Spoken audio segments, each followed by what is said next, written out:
ओम शिवाय नमस्तुभ्यम। सभी YouTube family को मेरी तरफ से नमस्ते।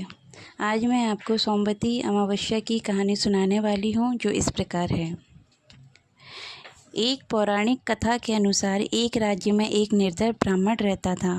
धन की कमी के कारण उसकी पुत्री का विवाह नहीं हो रहा था। एक दिन ब्राह्मण दंपत्ति ने एक साधु से इसका उपाय पूछा तो साधु ने बताया कि पास के गांव में एक धोबिन है जिसका एक बेटा और बहू भी है। यदि तुम्हारी बेटी उस धोबिन की सेवा निस्वार्थ भाव से करती है तो धोबिन खुश होकर उसे अपनी मांग का सिंदूर दे देगी, जिससे कन्या का वैधव्य मिट सकता है।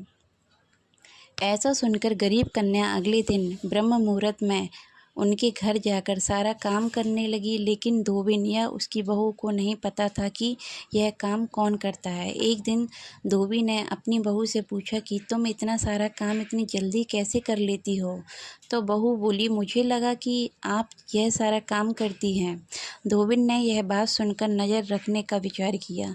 उसने सुबह उठकर देखा तो एक कन्या उसके घर का सारा काम कर रही थी और चुपचाप जा रही थी। कई दिनों तक ऐसा होता रहा। एक दिन धोबिन ने उस कन्या के पैर पकड़ लिए और उससे इसका कारण पूछा।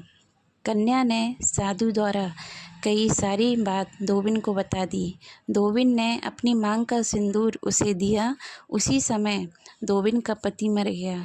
दुखी होकर धोबिन घर से निकल पड़ी और एक पीपल के पेड़ के पास पहुंचकर ईंटों के 108 टुकड़े लिए और 108 टुकड़ों को 108 बार परिक्रमा करके एक एक बार फेंकने लगी।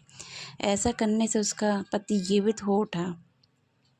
पीपल के पेड़ की परिक्रमा के कारण उसे इसका शुभ फल प्राप्त हुआ, इसलिए सोमवती अमावस्या का व्रत फलदायी रहता है।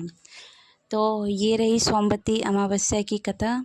आई होप आप सभी को बहुत पसंद आई होगी। तो मेरे चैनल को लाइक और सब्सक्राइब कीजिए।